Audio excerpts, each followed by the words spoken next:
here in my producer's studio on the 1st of December 2015 in West Sussex, and the reason I've come here today is to remaster an album that he and I made over 10 years ago. In fact, I dug out this morning before I left the house this, which is a rough master of it, and it says on here 2001 to 2004. We did this not in the previous studio to this one, but in the studio before that, believe it or not. So 2 studios have bitten the dust, while this has gathered dust on various hard drives, and we have decided to get it out and remaster it and spruce it up and finally release it. Why is it lain unreleased for all this long? Well, it's kind of, how can I put it, it didn't seem like the right time to bring it out. It's an album of basically Andean music, South American music in general and Andean music in particular, but not played on the normal instruments, all played on Celtic whistles, high, low and medium. And it seems like since the mid-90s there's been a kind of explosion in the world of the whistle and in Celtic music in particular. At least for 10 years, from 95 or so, there was just Celtic music everywhere. It was on films, it was on records, it was on television, it was everywhere you looked. But it seems to me that maybe in the last 5 years or so, it hasn't exactly begun to fizzle out. Celtic music will never fizzle out, or the good stuff won't, but the kind of frenzy of it is dying down. And so it seemed like it might be a good idea to bring this out again and look at other ways in which the whistle can be played. The whistle is basically, it's a tube with 6 holes in it, and there are flutes the world over which are exactly the same thing, tubes with 6 holes, or maybe 5 or maybe 7. And they're called different things in different countries. In France they're called flageolets, and in the Andes they're called pinquillos, but they're the same thing. And why do they sound so different? They sound so different because of the way they're played and the music which is played on them. So what I've tried to do with this record is take what are ostensibly Celtic whistles and play Andean music on them, and therefore play them in a different way so that they no longer sound like Celtic whistles. And it's my belief that we've achieved that on this album.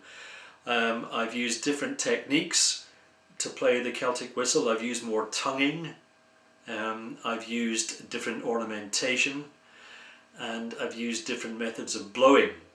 So for example, on some of the tracks I've even split the whistle into 2 separate instruments, like you would a Bolivian panpipe, and played in what's called hocket, where the tune is split between 2 different musical instruments, and you would have 2 players, although in this case I was both of those players, and I played with myself, as it were, on different takes.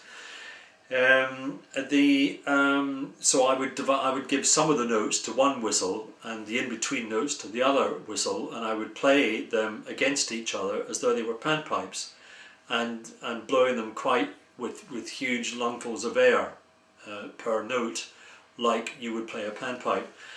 On other tracks I played the whistle like you would play an instrument called a tarka, which is a very primitive Inca type flute that you get in certain parts of Bolivia. It's square shaped and it has 6 holes once again, and it's a fipple flute, but the tarkas are played in big groups of 30-40 players, and you really blow the hell out of them and overblow them, in fact, to get this really wide-ranging sound with a big fat middle and lots of upper harmonics, and you can play the whistle just like that, and I have done on certain tracks on this album. On other tracks I have tried to play it like the quena, which is an Andean flute. It's a flute which has a notch at one end that you blow across, and the quena has one more hole than the whistle. It has a thumb hole on the back, and the quena is played with a different kind of vibrato. On the whistle you use finger vibrato, which a lot of the time, which is that you kind of waggle your fingers above the holes to make the vibrato sound. On the quena you do it with your throat.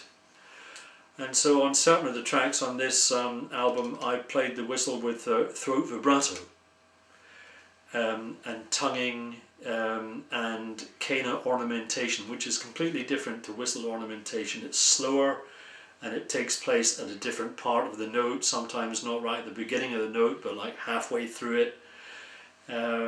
And when you bring all of those quena techniques to a whistle, it suddenly doesn't sound like a whistle anymore.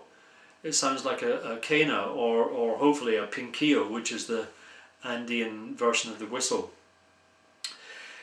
Yeah, so I don't know, to kind of sum up what I've been saying, I think that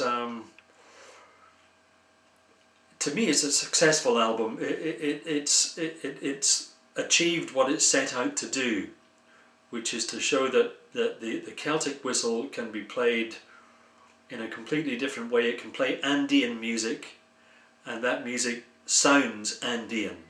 It doesn't sound Celtic, not in any way, although the very last track on the album, we used to play this in incantation, and it was nicknamed The Flight of the Paddies, because it's quite an Irish sounding tune, and so actually I did play that one tune in a more Celtic way, and you can actually tell it's the last track on the album, and when you get to it you're suddenly back in Celtic land. Having said that, I'm sure that there's plenty of Celtic influence in the Andes, because the Spanish were the first people to arrive there from Europe, and they of course had Celtic music within their own land in Galicia. So the whole Celtic idea, meeting the Andean music, was not a ridiculous thing, and the pinquillo in fact is probably descended from the flageolet, or the Galician version of that. Anyway, I don't really know what more to say about this, apart from the album is called Peso Whistles, the peso being the equivalent of the penny, if you like, and it'll be hitting your streets very soon.